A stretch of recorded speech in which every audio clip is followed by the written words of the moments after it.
Well, good morning. Good to see so many people out this morning, and welcome our visitors. If you're here visiting with us, we're glad that you've chosen to be among us, and glad to see those that have tuned into our Facebook live stream page.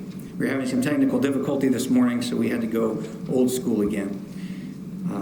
This morning's title is Love is in the Air.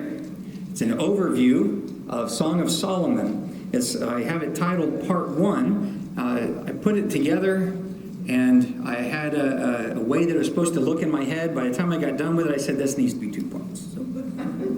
So we'll get it again, Love in the Air Part 2, next week. So this morning is the overview of Song of Solomon. Next week we're going to talk about some lessons to glean from this short book, Song of Solomon.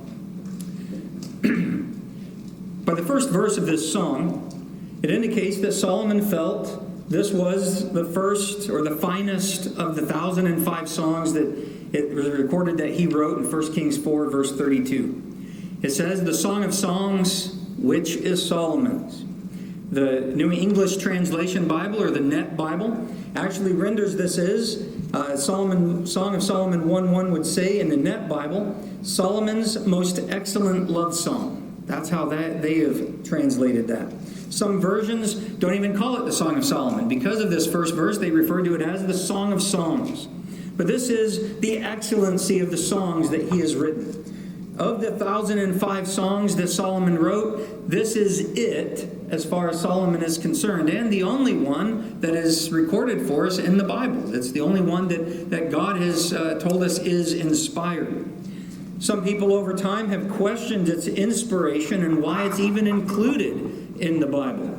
Some people stay away from it because of its kind of erotic themes and the exotic themes and the figurative language defining love and that physical intimacy between a husband and wife. But God shows us the proper context for dating and for love and marriage with the theme of commitment. And that is why this book belongs in the canon.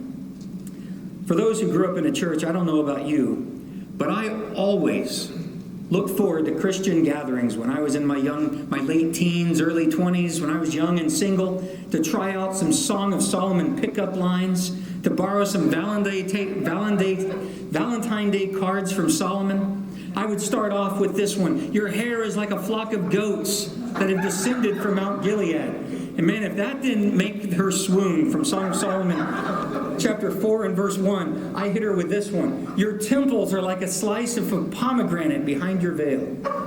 Sometimes she'd look at you like, I don't know what that means, but it sounds pretty. So if I had her still on the line, she hadn't walked away yet, I hit her with this one. Your eyes are like doves.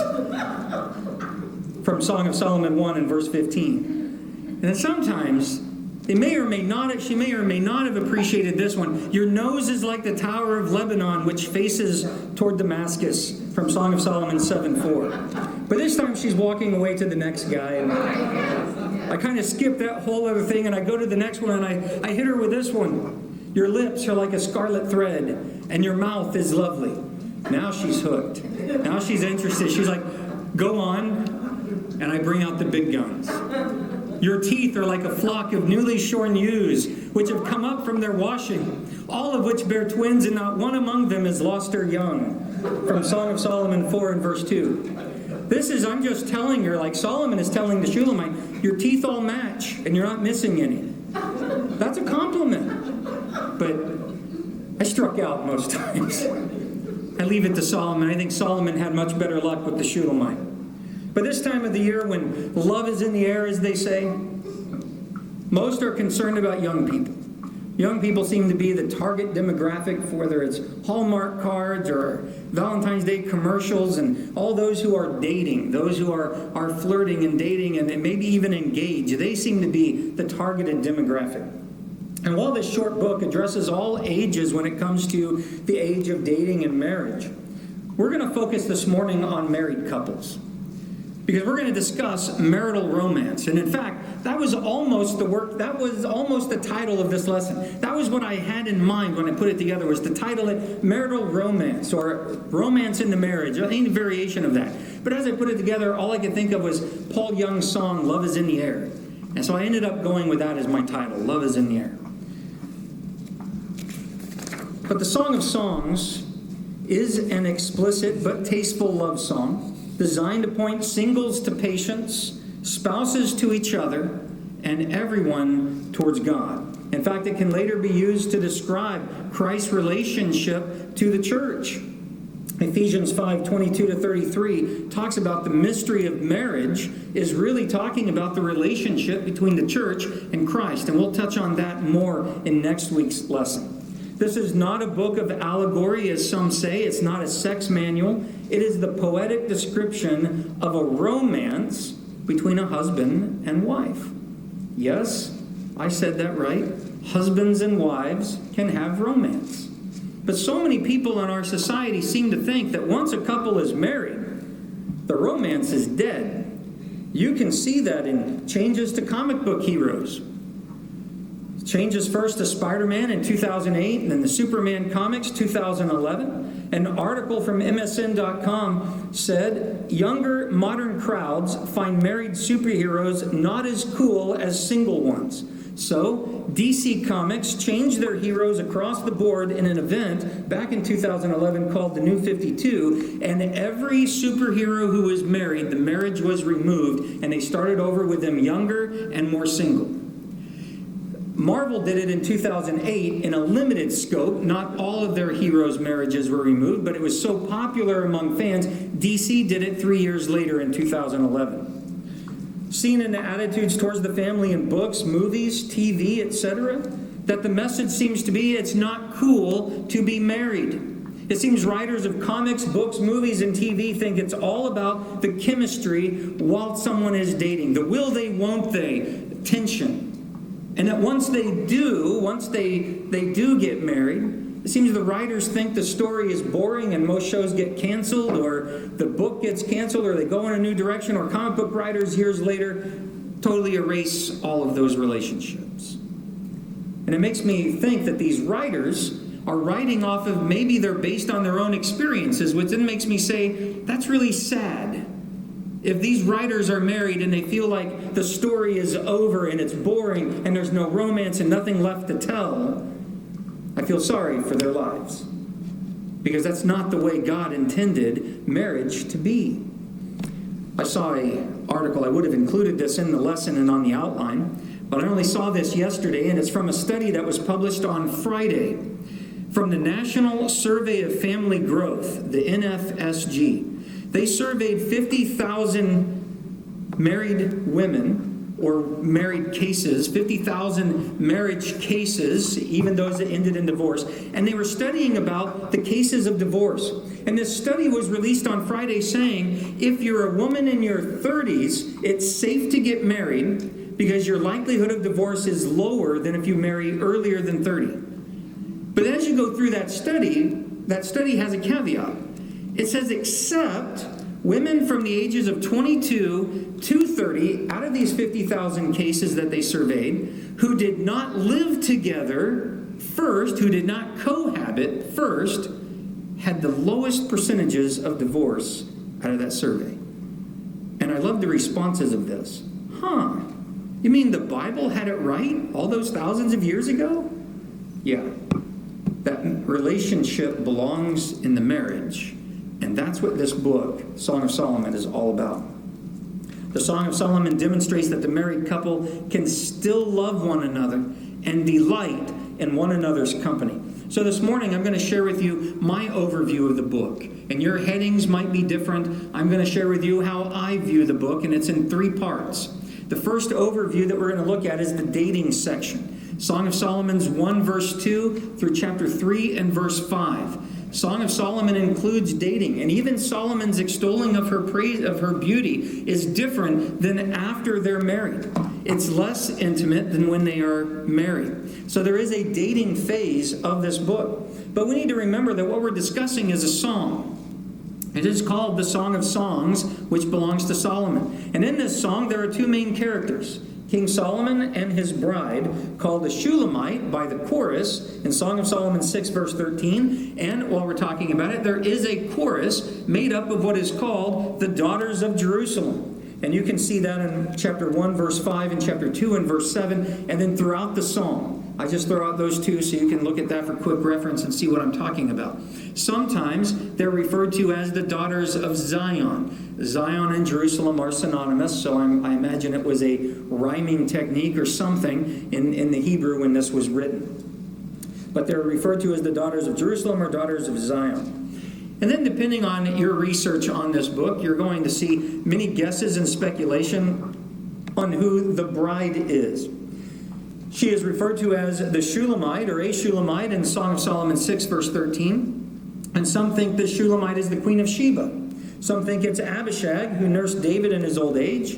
Some think it's a woman from Shunem that belonged to the valley of Jezreel, and that goes to the etymology of the name Shulamite. It could also be called Shunammite. And some think that it's the Egyptian princess that Solomon married and for whom he built a house. Whoever she was, as we're going to read through this short song, we're not going to read everything, we're going to look in sections, she captured his heart. She captured the heart of the king. And there's another option, because it is a love song, it may not be talking about anyone in particular. It could be just a love song Solomon wrote with him in it, and it's a fictional version. Whatever it is, whoever it was in the song, she captured the king's heart. And it could be Pharaoh's daughter. There's a couple different evidences for that within the book. If you look in Song of Solomon 1:9, he's going to compare her to the chariots of Pharaoh, or the finest of his horses of the chariots of Pharaoh. And in chapter 7, verse 1, he's going to call her prince's daughter. It also could be that Shulamite might just be a term of endearment. For the Hebrew word, and you can look in the Strong's dictionary at 7759, Shulamite means perfect, without spot or blemish, and peaceful. So it could be, by calling her Shulamite, they're saying perfect one or peaceful one. And this fits, since Solomon extols her beauty over and over and over again throughout the song, and he tells her that she is perfect in chapter 1, verse 8, chapter 4, verse 7, and chapter 6, and verse 9. So it could be that the term Shulamite is just a term of endearment in chapter 6 and verse 13. But let's talk about the main characters, and I've chosen to talk about the bride first. She's the first one to speak in the song, and she describes herself as dark-skinned from the sun. In fact, she says in Song of Solomon 1, 5 through 6, in just the first part of 6, or 6a, she says, I am black but lovely, O daughters of Jerusalem, like the tents of Kedar, like the curtains of Solomon. Do not stare at me because I'm swarthy, for the sun has burned me. That Hebrew word swarthy, I really like that word. But the Hebrew word for swarthy means black or dark. So again, it fits. She's saying, I am dark-skinned, but I'm burned by the sun.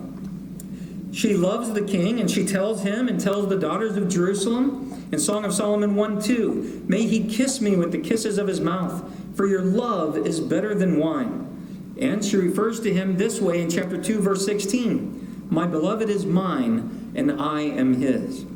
And she goes on to say her eyes are only for him. She calls the king, him whom my soul loves, in a dream sequence in chapter 3, 1-5.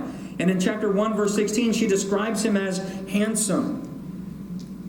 One of the big lessons that we can take away from this phase is she is pure. She is chaste prior to the wedding day. This is said in several different ways and times. Song of Solomon 4 and verse 12, 6, 9-10. We'll talk about that one in particular later on. And chapter 8, 8-10, as the song closes, it goes back to her brothers who helped raise her. And her brothers say that they saw in their minds she was still a child. And they said if she was pure on the day that they gave her away, they would pay a dowry to her husband. And they refer to that being as a wall. They said, but if she is a door, meaning if she is promiscuous before the day of the wedding, they would not let her marry. They would shut her away and barricade her. And she tells her brothers in that passage, I am a wall. She's confirming her chaste and pure nature prior to the wedding day. And then there's King Solomon. And both while dating and after the wedding, he extols and praises her beauty. And he's going to extol and praise her beauty from the top of her head to her feet and the shape in between. And you can see that in Song of Solomon 1:9, 2:14, chapter 4, 1-15, and chapter 7, 1-9. And he uses his words to tell her just how exquisite he finds her, and even tells her that his harem couldn't keep from praising her beauty and purity in chapter 6, 8 to 10. This is one of those passages I said that describes her purity. In this context, he says that his queens and concubines, they saw her beauty, they saw her purity, and they couldn't help but praise her and exclaim the goodness that was inside her. So Solomon says even his harem couldn't help but praise this wonderful young woman. And you would expect in this Song of Songs on romance and dating and marriage, there would be some flirting. Well, you would not be disappointed.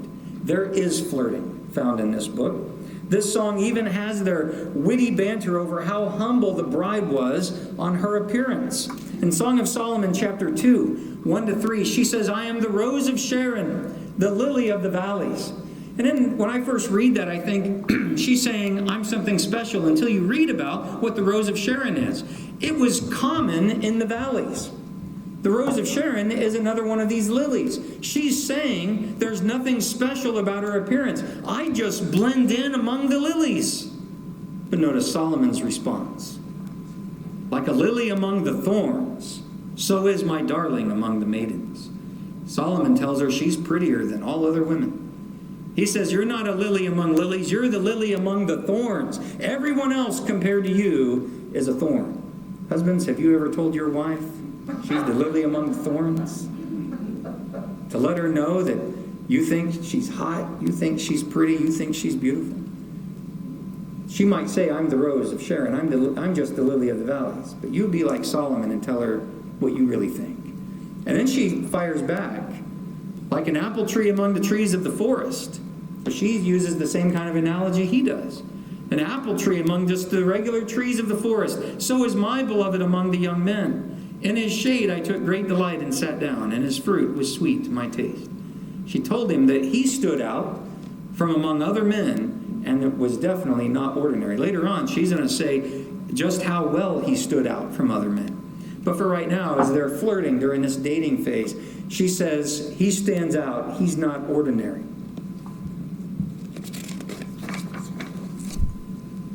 And then we can read of the wedding day and the honeymoon. This is the second part of the overview. There's the dating phase, and then there's the wedding day and honeymoon night. We see in Song of Solomon 3, verse 6, all the way through chapter 5 and verse 1. But we're going to talk first about the wedding. We're going to see in chapter 3 and verse 6 that King Solomon is going to show up with much fanfare with a custom sedan chair made from the timber of Lebanon. It says its interior, quote, is lovingly fitted out by the daughters of Jerusalem, escorted by 60 valiant or mighty men, all experts in war with their swords at their side. They're armed, and it specifically states they're experts in war. Why on earth would he show up with that kind of entourage? Think about it. He's taking no chances on this day. The very best and the most trained of his men are going to be there to make sure nothing happens to his bride on this day. On this special day, she's going to be protected. He wore his best crown. We can read there in verse 11. It says it's the one his mother placed upon his head. That would be Bathsheba. That she placed on his head on the day of his wedding. And he made such a striking groom that the daughters of Jerusalem, the daughters of Zion, were told to gaze upon him in all his magnificence. He cut quite the figure on his wedding day. And then, almost as if it's the vow portion, we look in Song of Solomon 4, 1 to 15. And we're not going to read all the way through it. I encourage you to do so. He's going to praise her from the top of her head down to her feet. He gazes upon his bride in her veil, starting in verse 1. He praises her beauty. He praises her purity in verse 7 as he looks her up and down. He says in verse 7, you are altogether beautiful, my darling, and there's no blemish in you. This is what Shulamite means. Perfect, without spot, without blemish. He says, you are altogether beautiful, there's no blemish in you. He's excited on his wedding day. He's looking her up and down and saying, you are altogether beautiful.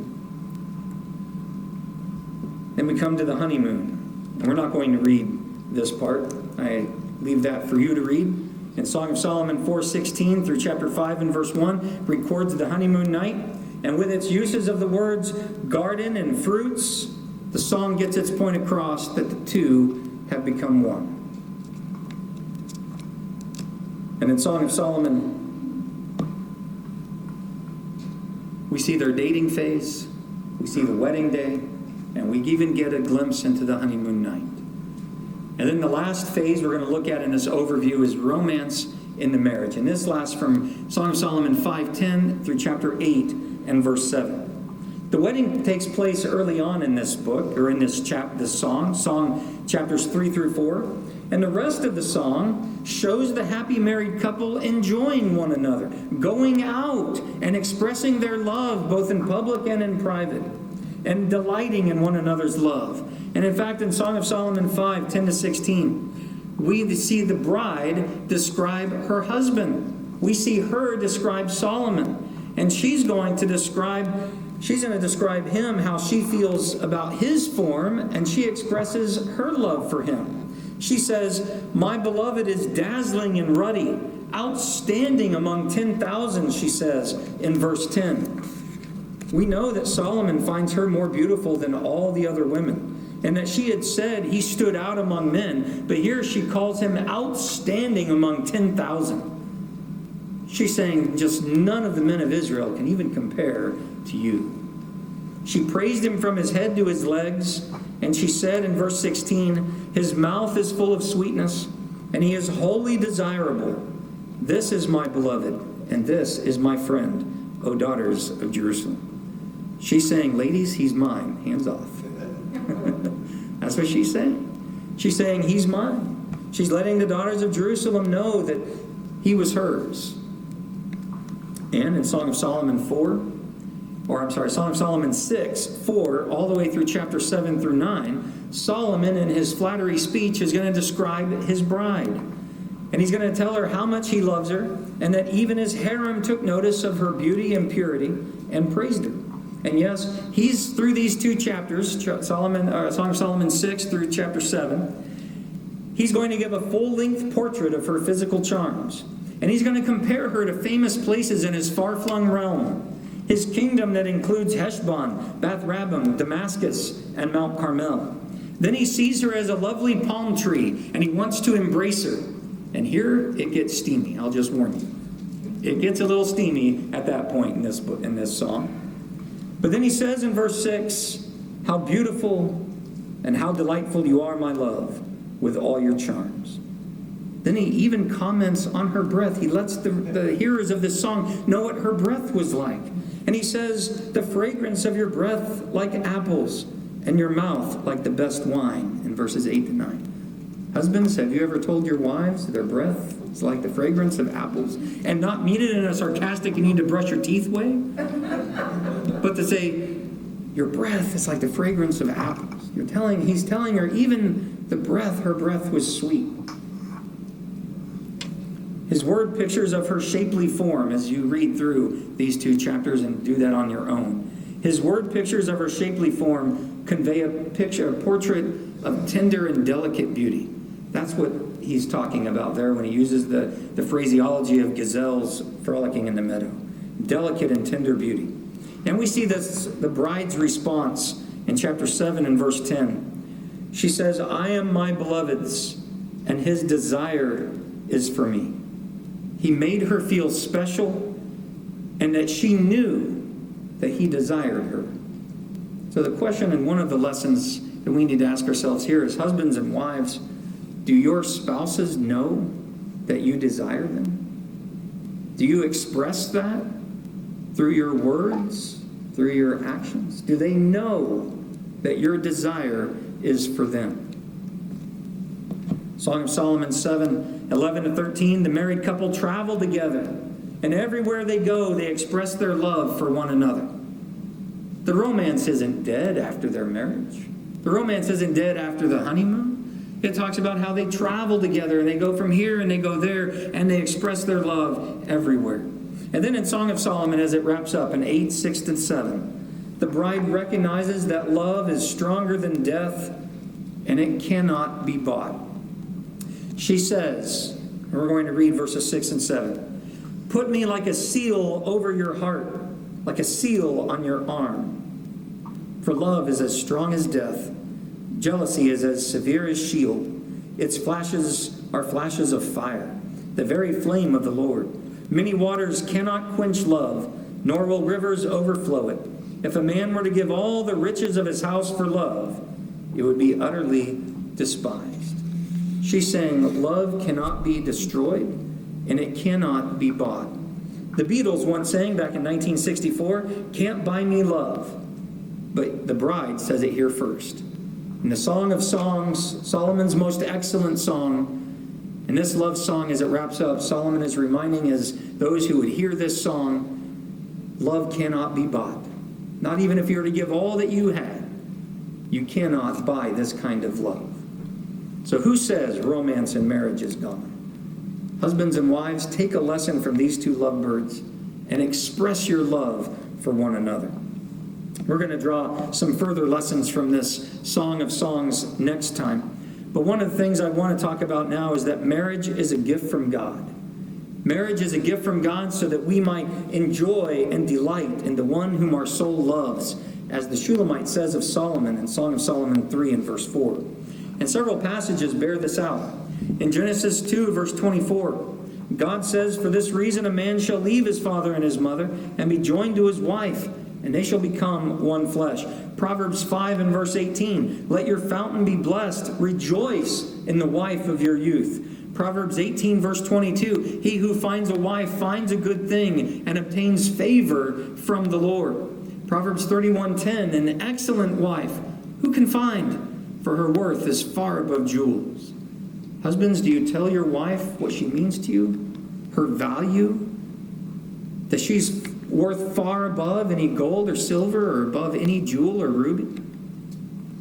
Hebrews 13:4 says, "Marriage is to be held in honor among all, and the marriage bed is to be undefiled. For fornicators and adulterers, God will judge."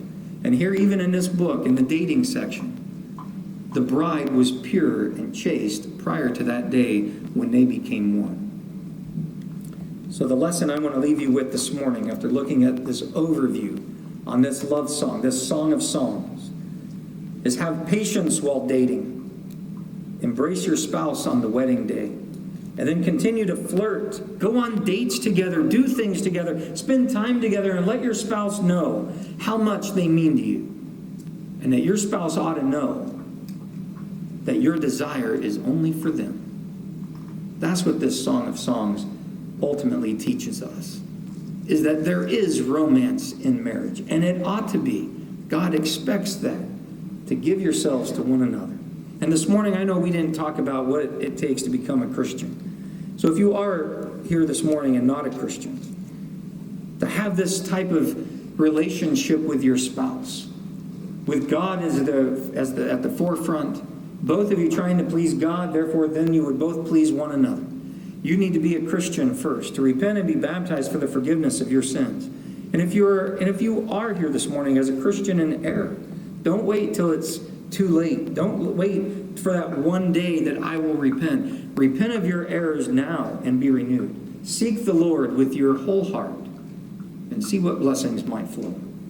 If we can help you with any of these things this morning, the prayers of the congregation, the waters of baptism, come forward. Let it be known now while together we stand and while we sing.